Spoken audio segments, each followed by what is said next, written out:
Vous connaissez déjà beaucoup d'artistes camerounais mondialement célèbres qui ont pris leur source d'énergie à Bafoussam dans la région de l'ouest du Cameroun, comme Ken Godefroy, Sanfan Thomas, André Maritala ou encore le duo Timen Foti et même le rappeur Stanley Eno. Et vous devez forcément connaître Jack Jehim, le célèbre chanteur, guitariste et sanzariste de renom, qui depuis bientôt 50 ans fait rayonner le Cameroun et son vert au jaune à travers la planète en créant de la bonne musique de qualité et en jouant avec les plus grands. Et au moment où Jack Jehim est au Cameroun pour la célébration de ses 45 ans de carrière musicale, voici 2-3 trucs à savoir absolument sur le maestro au doigt d'or.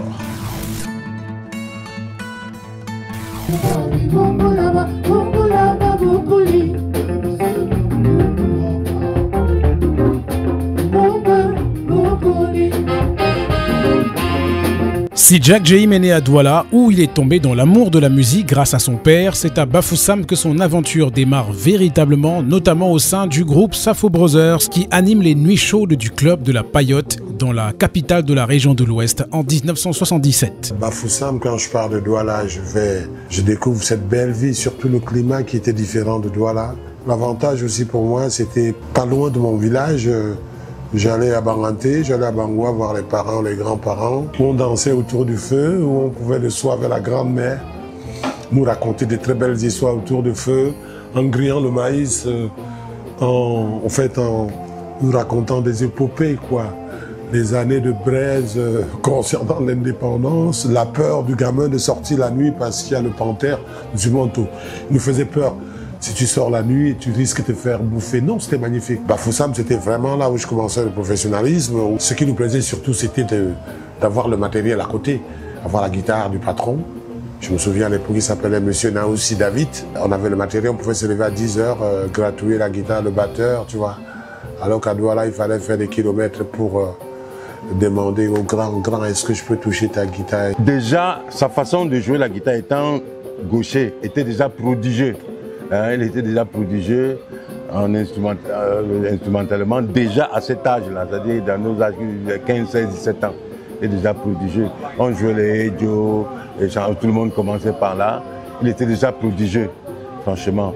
Et un doigté à part. À cet âge, je joue à 47 ans de musique dans le domaine sans tordre, sans plier, franchement, ça veut dire que vraiment il est à féliciter, il est à encourager. Comme beaucoup d'artistes camerounais de l'époque, le groupe traverse rapidement au Nigeria et écume les nuits de Lagos pendant 5 ans au Maryland Nightclub. Pendant cette période, il se nourrit de la richesse du répertoire musical qu'il interprète, notamment en anglais. C'était magnifique parce qu'on avait des frères anglophones, les sœurs anglophones qui étaient de ce côté, qui nous soutenaient, qui venaient chaque fois danser. Tu vois, tu es au Nigeria et quand tu joues le Makossa, tout le monde est autour, tu vois, c'était quand même tellement stimulant pour nous, quoi.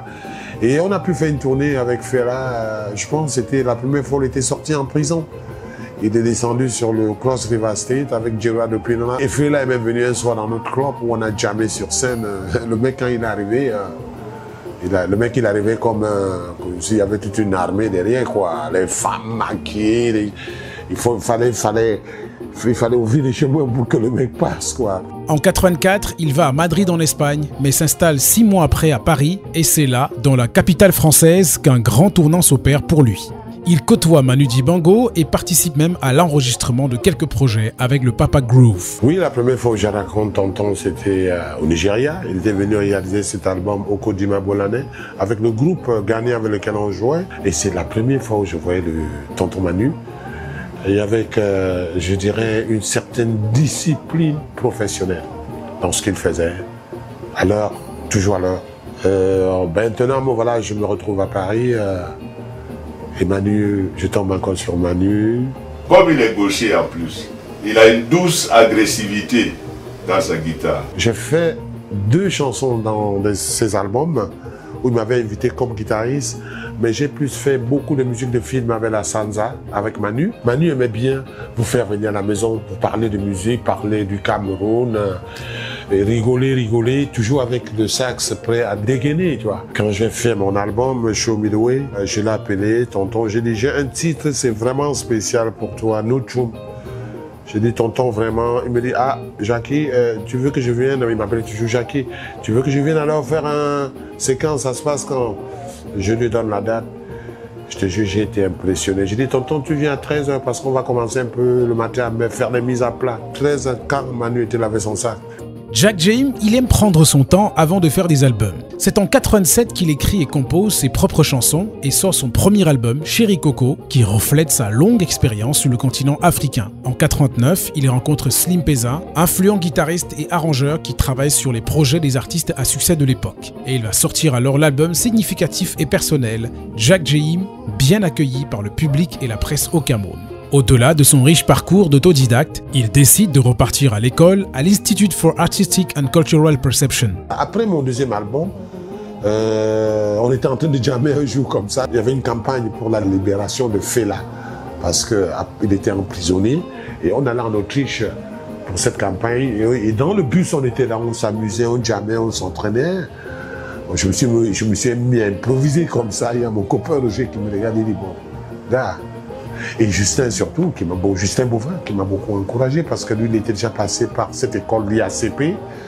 Il m'a dit, Jacques, va apprendre, ça va, mais il y a des choses. Et j'étais à l'IACP, j'ai fait 4 années. Ce voyage maintenant établi comme artiste créateur n'occulte pas son aventure de sideman et il va enchaîner des tournées avec Sanfant Thomas, Chalamwana, Soribamba, Monibile ou encore Abeti Masikini. Pour la scène afro-parisienne, Jack James est désormais reconnu pour sa grande maîtrise de la guitare.